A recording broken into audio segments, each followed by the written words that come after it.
Hello there guys and welcome, it's Niran here and today is time for episode number 4 of the FIFA 15 show. Now today, I said last episode I was going to go through mainly career mode this time. That is basically what I'm going to do. There hasn't been much news really released this week, so I'm basically going to go all over the career mode stuff that happened last week that I couldn't fit into last episode because there was all that stuff going on, Gamescom, all sorts of shenanigans. So I'm going to get straight into it. Yet again, if you've got any news you'd like to share, feel free to leave it in the comments section. I'll read through it and I'll hopefully be able to announce it in the video the next week. So basically, we're going to start off with the career mode impressions. Now this is via Futhead.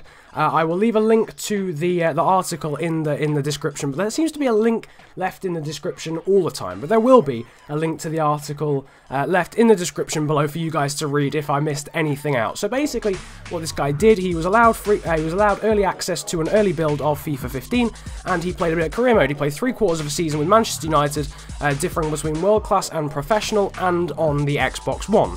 So it was on next gen with all the fancy graphics and the such like. But he said the first thing that he was going to talk about was the team management. Now I sort of went over this last episode really amongst the features that were released at Gamescom. So I'm going to go through it a little bit more in context with career mode. So obviously it's a lot easier now to set up multiple squads with the whole team sheets idea, and I'll put a few screenshots up on the screen. I did put them in last episode, so if you want to go check that out, go and check out episode 3 of the FIFA 15 show, but the information will be here as well if you want. There was just a bit more last episode. But anyway, we're going to get into the team sheets. So obviously now this is one of the big features they've announced for FIFA 15 in terms of the team management. It's easy to set up multiple squads, e.g. you can have a European team, your home and away European team if you really want to split it into that, perhaps for your best squad, but taking into account stamina, because obviously European fixtures are in midweek, so you want to maybe take out the guys who have the worst stamina. Your league team, which will be your just standout best depending on what you want to feature or what you want to focus on.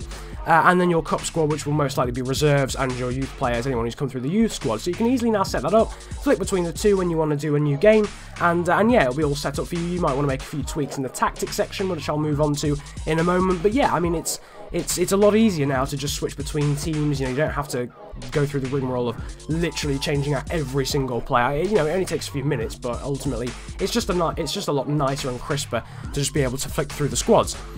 So now, actually changing tactics, I'll get onto that now, actually makes a difference. Now, before, you know, I don't even use the tactics really section, you know, the player, well, I use player roles, obviously, but I don't, anything beyond player roles and the formation and squad, I don't use, because it doesn't make any difference on FIFA 14. According to this guy, changing the tactics does actually make a difference. So if you want the wingers to push forward, they will make runs forward beyond the striker. If you want your striker to stay central, he will stay central. He won't venture out onto the wings whatsoever. It's like there's a borderline, like a force field, not allowing him to go out onto the wings. So apparently it does make a huge difference, actually, and not so much so that, you know, they'll literally only do what they're asked. They might venture out occasionally, but literally, you know, it makes some sort of a difference. The CPU tactics have now been altered so that they can be based on a scenario or situation that happens during a game. So he used the example of Standard Liège in the Champions League. Now, what the situation or the scenario was, Standard Liège were about to go out of the competition if they didn't win. And across the commentary, which I'll again link back to in a moment because that's been improved as well, across the commentary came Standard Liège, or, you know, along the lines of Standard Liège need to win to qualify for the next round for the knockout stage. And instantly, Standard Liège made a few changes, a few substitutions, brought on a few new strikers, and actually went forward. They threw the kitchen sink at the dude.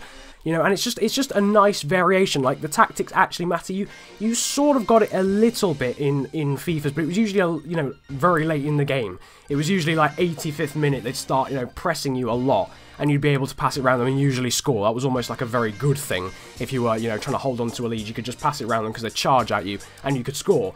So you noticed it when they were behind by 1 goal, but it wasn't really early enough, and apparently this was, you know, on the hour mark, you know, 65 odd minutes. They brought on a few substitutions, you know, the time when you would usually bring on a substitution to change a game in the last half an hour, and they actually made a difference. They unfortunately did go out in terms of that, but at least you notice the difference. Makes it a bit more vibrant, you know, a little bit of variation, because you don't want the CPU just literally, they're just stock settings, just attack when they want, blah blah blah, and if they're 1 goal behind, they'll just pass it around the back. That's stupid.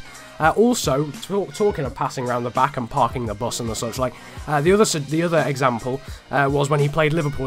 He went behind quite early. They then had a man sent off, and they literally parked the bus. Now that's quite specific. Not only did they score, they also had a man sent off. So there's a setting for being in front and losing a man for the AI. Just think about all the scenarios they might have then. Even if they just went behind, they'd maybe hold on for a draw or whatever. All sorts of scenarios and situations that could be played out. Now obviously this didn't happen in every game. You know, some of the games had their normal flow and such like throughout, you know, the time that he played. But, I mean, obviously I haven't played the game, so I wouldn't know, but I'm just trusting what he said in the article. And it does sound nice. It does sound nice, you know, not that constant sort of repetition of playing the AI, which sometimes was a little bit annoying. Although it was quite fun, because obviously games would play out differently. But, you know, now it's very much extreme as well. So, I mean, it gives variations. I don't know about parking the bus per se. That's a bit annoying. That would frustrate me a lot, but I suppose it makes it a lot more realistic. Hopefully that's not too overpowered. I think the guy did manage to get through eventually, but it did take him some time. Nevertheless, the next thing is transfers. Now, supposedly actually buying players has been improved. You actually have to negotiate now, so they require a huge amount of negotiation. You'll go in for a player like Arturo Vidal or maybe Marco Reus, and they will slap a huge price tag on him, like is the case in real life. Now, don't be put off by that. That's probably the advice that he gave. Don't be put off by the huge price tag. They will put that on, but you've got to negotiate. You've always got to start low with the bid. If you want to buy Marco Reus, maybe go in with a cheeky £35 million bid. They might slap 70 million on him. 70 million on him, sorry. But don't be afraid. Try and drop it back down to 50 million or something like that. Haggle, negotiate. That's basically what it is, and that's nice. Because transfers don't just happen in 4 days in real life sometimes. They do take, you know, they're sagas. They go on for the whole transfer window. And yeah, it drags out a bit, but it's, you know, I think transfers were just a little bit too easy. You know, you match the bid, the player hadn't just recently signed, and boom, they're yours. So yeah, that's quite good to see, that, you know, you don't just go in for a player and just get them, you know, instantly, having matched their bid. Nevertheless, after that, we've got the growth system, and this needed huge improving. It actually got worse on FIFA 14. I don't know what they did. FIFA 13 had it almost nailed, and FIFA 14 just threw it out of the window, but apparently they're retrieving it from the window for FIFA 15. So already this is good news. No ridiculous downgrades for old players, because this was insane. Like, you'd have a 33-year-old player who would lose like 10 stats. They go from like 77 to 67 in one season. That never happens. What did they chop off one of his legs or something? It was ridiculous. They lose all pace in like one season, and boom, they're retiring at the age of 33. It was quite ridiculous. So they've improved that. Youngsters now have more random and improved growth. They can actually have you know, like breakthrough season, like Adnan Januzaj last season, come off the radar completely. You know, just thrown into the starting 11, have an amazing game and grow. So that's really good. A bit more random, not just, you know, not just the repetitive nature that it was occasionally on FIFA 14. So another small thing that looks as if it's been improved is the commentary. Now that's leading back to the CPU intelligence in terms of their scenarios. Obviously last time, Standard Liège, they needed to go through, and the commentators said that, you know, very specifically, Standard Liège need to go through otherwise, or they need to win, sorry, otherwise they're not going through. So that seems quite improved. It wasn't repetitive, obviously, on FIFA 14, but by the time you played about 3 months of the game, though, it was a little bit boring. But that little freshness of recognising the situation, if you like, from the commentators, that's quite nice. Just a small thing, but very good as well. Of course, the BPL deal as well, with all those graphics and stadiums and such, like making the Barclays Premier League probably the ideal league to start a career mode with. But just unfortunately on the negatives, that's it. Everything else is the same.